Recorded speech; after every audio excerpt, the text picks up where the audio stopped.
You're listening to the Show We Go Baseball podcast.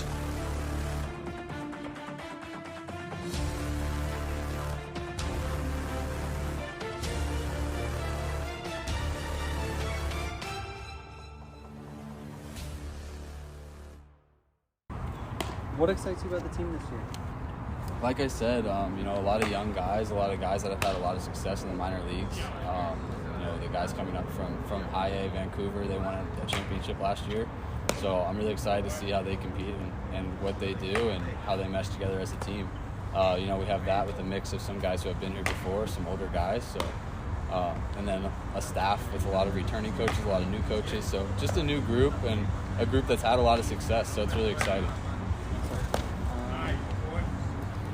What can fans expect from the team's play this season?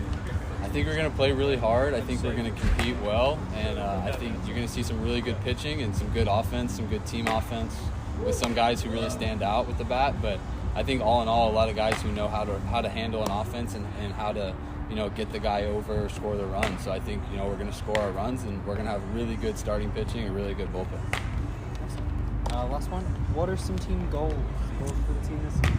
Yeah, I don't know. We haven't really talked about it yet, but I would assume our team goal of ours would be to get to the playoffs for sure.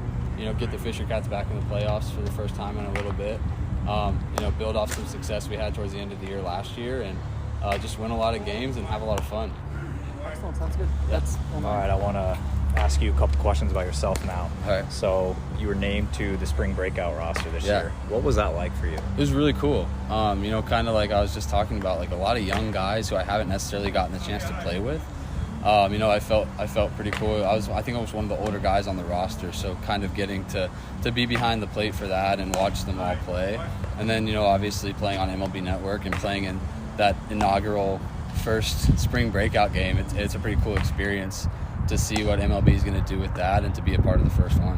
So did you like the format, or could you because I saw a lot of fans saying that they wanted it probably turn into a tournament or a series or something like that. What did you think? It's like you said, it probably could change a little bit. But yeah, I liked the format. I thought it was really cool how we played after the big league game, so there were already some fans in the crowd, and I thought it was really cool because people were comparing it to the Futures game a little bit, but the Futures game is 2 guys, 3 guys from every team, and so giving kind of everybody in an organization, like those 30 guys, like a chance to all compete on like a big stage like that. I thought that was really cool.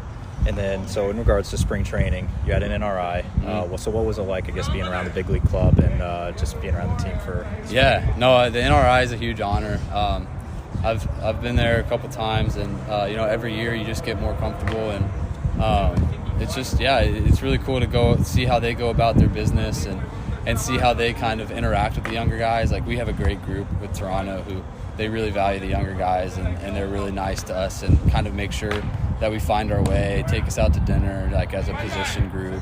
And it's just really fun being over there, man. Like, it's just the minor leagues, it's really cool, but it's a grind, and kind of getting a little taste of, just even in spring training, just a taste of what that's like, it makes a lot of guys really hungry for sure. So I talked to Hayden Yinger a couple weeks ago. Great guy. He's a 6'1" guy where I grew up. So, okay. But I asked him what it was like getting a front row seat to see Ricky T and what he's doing. So you're a guy who's caught him before. Yeah. So what is that like for you to see him? No, Ricky T, he's electric, man. I love catching him. I love hanging out with him. Like, just all around good dude. Really fun to see him really start, like, getting to that point where we always knew he was going to get to, where he's knocking on the door, having a ton of success, and kind of reaching his potential. There's not many left-handed pitchers like him, if we're being honest, and just watching him do his thing and kind of being there and getting to hang out with him off the field and just like seeing, like, he's still the same, like, hasn't changed at all. I love watching him pitch. I love catching him even more. So I got a personal question to ask. I've asked this to Scotty before, and it's one of my last ones I'll ask you. But why do Vandy guys hate playing in Columbia, Missouri so much? I'm a Mizzou guy. Because when you go to Columbia, Missouri in May, it's like 35 degrees with a 30-mile-an-hour wind. Fair. That's probably why. Okay.